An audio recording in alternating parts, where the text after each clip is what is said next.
In 1998, during the recording of a sitcom that has an animal friend as a protagonist, the popping of a balloon startles Gordy the chimpanzee. This causes it to attack and kill most of its human co-stars. In the present day, Otis and his son OJ work on the training and handling of horses that they rent for film and advertising productions. One morning OJ notices his phone isn't working and hears a woman screaming from above, followed by the noise of various small things falling to the ground. Suddenly, OJ finds his father frozen while still on the horse, and when the animal moves, Otis falls to the ground, bleeding. OJ rushes to take Otis to the hospital, but unfortunately, he doesn't make it, and the poor man dies because of a nickel that got through his eye when it fell from the sky. When OJ returns home, he notices there's a key stuck on a horse's body. 6 months later, one of the ranch's horses is rented for a commercial directed by the famous cinematographer Holst. Otis used to be in charge of bringing the animals to the studio, but now it's OJ's job, and he doesn't have experience talking to people. He's simply too shy and awkward. Fortunately, his sister Em shows up to do the talking. She explains that loud noises are forbidden, same for sudden movements, and phones should be off at all times.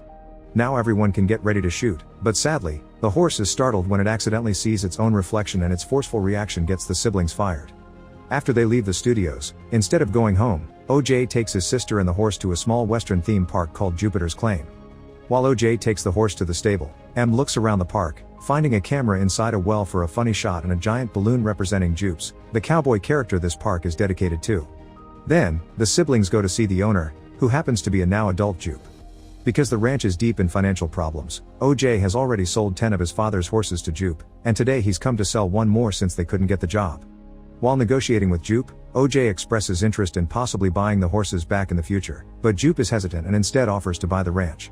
Their conversation is interrupted when Em begins looking around Jupe's little museum and finds a reference to Gordy's massacre plus a picture of little Jupe fist-bumping Gordy. It turns out that after playing a cowboy in a western, Jupe played the little boy in Gordy's show. He also was one of the only survivors of the chimpanzee attack. Jupe usually sells tickets to people to see all the props he keeps from that day, but today he gives the siblings a tour for free. When Em asks what really had happened with Gordy the day of the attack though, Jupe tells her to watch the SNL skit instead of giving her details, but it's still enough to make him remember his younger self hiding under the table with blood drops on his face. In the evening, the siblings return to the ranch and drink from Otis' old stash.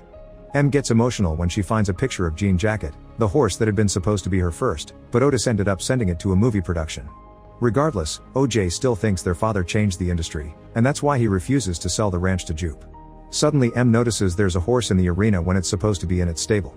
OJ goes to check on it before Em begins playing music rather loudly, and as soon as OJ turns around to scold his sister, the horse runs away. OJ gets in his car and follows the footprints into Jupe's property, where he can hear Jupe's show in the distance surrounded by lights.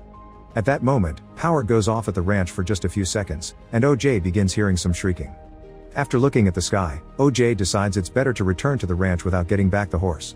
At the ranch, Em helps his brother check the security footage, but she doesn't understand what he's looking for. Then, he confesses that to him it never made sense that the things that fell on the ranch and killed their father came from a plane as the police had said. Tonight he heard the horse make a sound he never heard a horse make before, and saw something huge in the sky. It was incredibly fast and too quiet to be a plane, which could only mean one thing. Em decides to trust OJ's alien theory, and the next day, they go to Fry's Electronics to buy some cameras, hoping to record this UFO and make money. Employee Angel offers his services to install everything, but the siblings turn him down.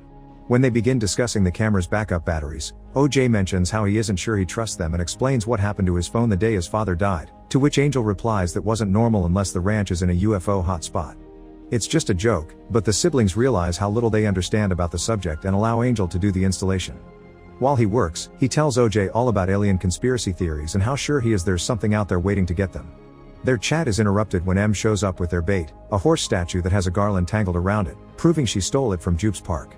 Speaking of Jupe, he shows up to drop a flyer, inviting the siblings to his new family show. When night falls, OJ hears some noises coming from the stables. He goes to investigate and finds the lights on, but as soon as he turns them off, they are turned on again. Suddenly, two alien-like creatures appear in front of him. OJ begins stepping back as he takes out his phone to record, only to be startled by a third being showing up behind him. In his shock, OJ hits the creature, who drops to the floor and reveals they are just Jupe's kids in disguise, pranking the ranch for having stolen the horse statue. The kids run away, but OJ notices that as part of the prank, they freed one of the real horses. While OJ goes to retrieve the animal, Em notices a bug covering camera A, which is on the roof. Angel calls her to inform her of the same thing because he's kept access to the cameras on his laptop after the installation. He also points out that camera B, which is further down the road, is down for no reason. OJ finds the horse and tries to bring it back, but the horse gets scared and runs off as it pushes OJ to the ground. In the minute that it takes OJ to get up again, the horse statue disappears and now the garland can be seen hanging from a cloud. Angel gets frustrated because he can't see anything since the bug is still there, and the siblings arrive at the conclusion that the UFO is hiding in the cloud right before they hear it roar. As OJ runs to hide in the stables, power goes out in the ranch, and M's phone goes out too. Camera A is still going thanks to the backup battery, so M climbs to the roof to try to make it look up, but throwing things at it isn't enough. At the stable, OJ watches the UFO take his horse before quickly flying away, which instantly allows the power to come back on. Afterward, M wants to leave the ranch for the sake of their safety, but OJ refuses because he needs to stay with the remaining horses. That night OJ dreams of Otis and the day he taught him that some horses like Jean Jacket can be territorial and aren't fit to be trained. The next day M calls Holst to ask for his experience to help them record the UFO, but he turns them down and hangs up. Moments later, Angel shows up to look at the sky near the ranch and confirms something he's seen on the security footage. There's one cloud that hasn't moved in 6 months. Because the thing they saw last night didn't move like a ship, OJ thinks it's a big monster that hides behind the cloud until it gets hungry. This would confirm his theory that the UFO killed his dad, and it picks up animals to eat, then spits out any inorganic debris. Unfortunately, just a funny cloud is still not big enough proof to call the press. Sometime later, before getting ready for his next show, Jupe remembers what truly happened the day Gordy went crazy. They had been recording as usual until that balloon popped and sent Gordy in a frenzy, so little Jupe rushed to hide under the table and had to watch how the animal killed most of his fellow cast members. Then, Gordy came closer to fist bump Jupe, but before it could touch the kid, the police shoot Gordy down, getting chimpanzee blood all over Jupe. At the ranch, Angel is protecting the cameras from an incoming storm and OJ finds Jupe's flyer promoting the show. He realizes then that Jupe must have been using the horses he sold him as bait for the show, and that's why he had been hesitant when OJ asked him to sell them back in the future. Jupe can't return the horses because the alien ate them. Determined not to lose any more of his father's beloved animals, OJ decides to pay the themed park a visit to take back the last horse he sold. Back to Jupe, he's starting the show by introducing the audience to his wife and his kids, who are wearing the alien costumes again because it's part of the merchandise. Joining them today is also the other cast member that survived Gordy's attack, a woman that is now deformed and wheelchair-bounded. With OJ's horse in a cage in the middle of the arena, Jupe announces the alien should be here in an hour because it shows up at the same time every day. However, since the previous day one of its victims had been just a horse statue, today the UFO gets hungry faster and shows up at the arena right now. Jupe opens the cage, but the horse refuses to go out, and the alien ends up eating the people instead. By the time OJ arrives at the arena, it's completely empty except for the horse. OJ tries to call it over, not daring to come closer because the alien is still flying above them. In fact, the UFO sees him and tries to eat him, so OJ hides in the nearest building and passes out as he falls because of the alien's windy push. When OJ wakes up, night has fallen, the storm has begun, and the horse is fine. He tries to call M to confirm his theory had been right, but at that moment, the power goes out again and the line dies. Angel, who is on his way home, can guess what's happening when his van stops in the middle of the road, so he runs back to the ranch to find a knife and hide among the furniture with M. At that moment, the alien stops above the ranch to spit out all the belongings from the people it ate, and also covers the house with blood. During the whole process, M and Angel can hear the screaming of the victims. OJ returns to the ranch with the horse and thinks of getting out of the car, but as soon as he hears the monster roar, he says nope and stays inside. This almost gets him killed anyway, because the alien drops a Jupe statue that falls on top of the car.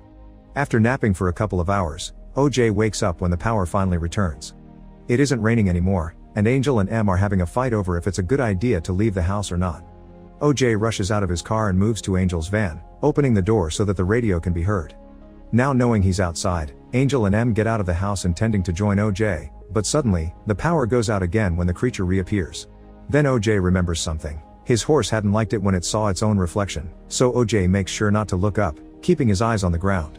The trick works and the UFO flies by without noticing him, and as soon as Angel and M get in the van, the three of them drive away. When they arrive in the city, the trio goes out for food and tries to think of what to do. Meanwhile, Holst is watching the news and discovers what happened to Jupe and his people.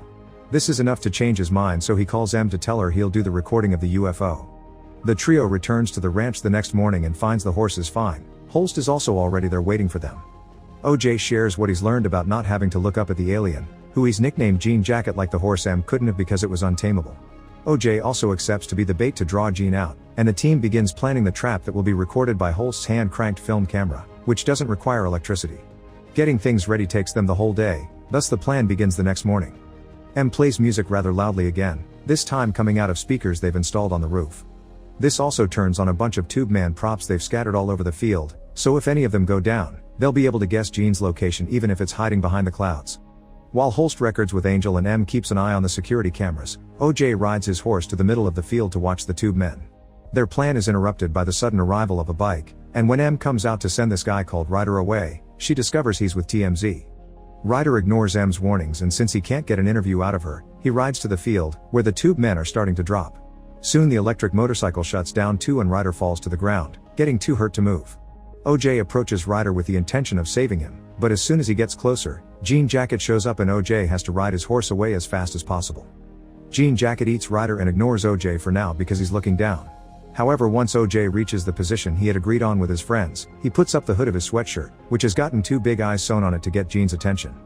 This is the beginning of what the team calls the run. OJ is supposed to lure Jean Jacket in the right direction so Holst can get the perfect shot of their chase.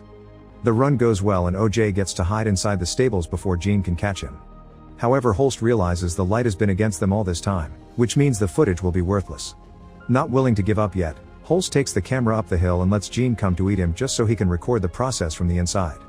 Afterward, Jean Jacket comes after Angel, who has become entangled in tarp and barbed wire because of the wind caused by the UFO.